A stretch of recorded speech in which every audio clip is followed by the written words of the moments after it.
ئایا چاو تووشی شێرپەنجە دەبێت؟ وەکو هەموو ئەندامەکانی تری لەشی مرۆڤ چاویش احتیمالە توش بێ بە گرێی شێرپەنجەی یاخود گرێی حەمی دەبێت. ئایا لە ناو چاوکەیان لە دەرەوە دروست بێ یاخود لە ئەندامەکانی ترەوە تەشەنە بکاتە ناو چاو.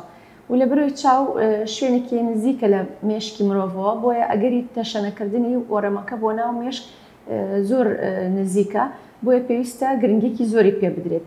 نیشانەکانی هەندێک جار نەخۆش هیچ نیشانەیەکی نییە، تەنها لە فەحسی ڕۆژانە دێت وەکو بە شێوەیەکی ڕۆتینی کە پشکنینی بۆ ئەنجام درێت دەردەکەوێت کە ئەو نەخۆشیە هەیە. یاخود هەندێک جار نەخۆشەکە چاوی بینینی زائیف ئەبێت، یاخود بچوو بوونەوەی چاو، یا هەندێک جار دەرپەڕین و گەورەبوونی چاو، و هەندێک جار بوونی ئازارێکی زۆر لە چاو یا لە دەوروبەری چاو.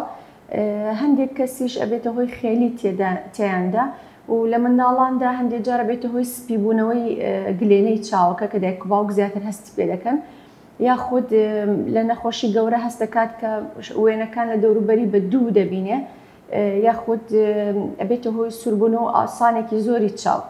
چارەسەرکردنی بە پێی جۆری گرێکەیە. ئەگەر گرێکە هەندێک جار جۆرێکی حەمیدەیە و هیچ مەترسیەکمان لەسەری نیە، دەتوانرێت تەنها متابعەی بکرێت بە پێی جەدولێکی کە دکتۆرەکە بۆی دادەنێت.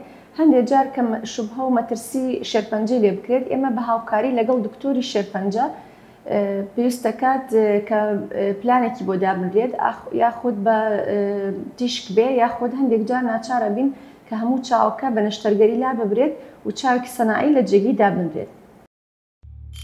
میهرەبانی، دڵسۆزی و لێزانی.